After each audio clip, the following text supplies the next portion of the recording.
Lorsque deux médaillés vosgiens tapent la discute avec des lycéens, certes la formule est un peu familière mais suffisamment explicite. À quelques mois des JO de Paris, place cette semaine partout en France à la 8e édition de la Semaine olympique et paralympique, à laquelle participent notamment les élèves du lycée La Haye-Grisel à Gérardmer. La Haye-Grisel et son pôle espoir ski nordique et alpin. Le lien était tout trouvé en invitant ce mardi deux anciens lycéens de l'établissement pour témoigner de leur parcours respectif. Le vice-champion du monde junior de biathlon en individuel Valentin Lejeune et Fabien Claude, médaillé d'argent en relais tricolore au JO de Pékin en 2022 notamment. Valentin Lejeune tout d'abord à 21 ans, après avoir passé son bac ici en 2020, poursuit désormais ses études d'informatique dans l'Isère à Grenoble. Il s'entraîne à Villard-de-Lans, un double cursus pas toujours évident à suivre et son parcours aurait peut-être été plus simple dans les Vosges, mais... On a un pas de tir, on a tout ce qu'il faut, il manque juste la piste de ski à roulette, mais il manque vraiment pas grand-chose pour qu'on puisse s'entraîner à plein temps dans les Vosges. Ouais.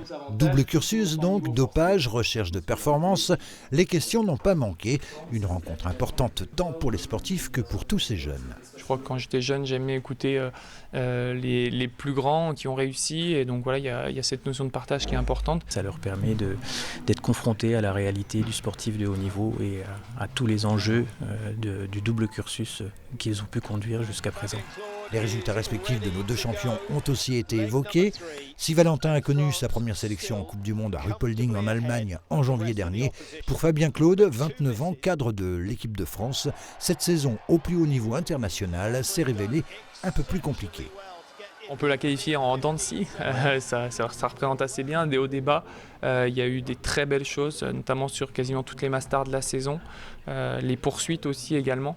Et ensuite, le gros point noir, ça a été clairement les sprints cette année, qui représentent aujourd'hui quasiment 80% de la performance globale sur une saison, parce qu'il y en a tous les week-ends et en plus, ça conditionne la poursuite. Donc voilà, ça donne je le vois comme un gros point de travail pour cette saison, pour la saison à venir en tout cas. Alors désormais, place aux objectifs. J'aimerais bien retourner en Coupe du Monde une fois quand même, découvrir un peu plus ce circuit et essayer d'y performer.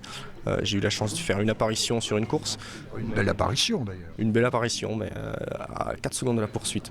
Mais j'aimerais bien y retourner. Ouais. Et ensuite, donc là je suis plus junior l'année prochaine, donc je serai aussi sur le circuit IBU Cup, donc avec les championnats d'Europe, championnats d'Europe avec un objectif de médaille. Ouais. Champion olympique individuel et en relais, ce serait le Graal. Et voilà, je vais essayer de tout faire pour être à ce niveau-là. Ouais. Rendez-vous pour le savoir en 2026, donc pour les 25e Jeux olympiques d'hiver, ce sera en Italie.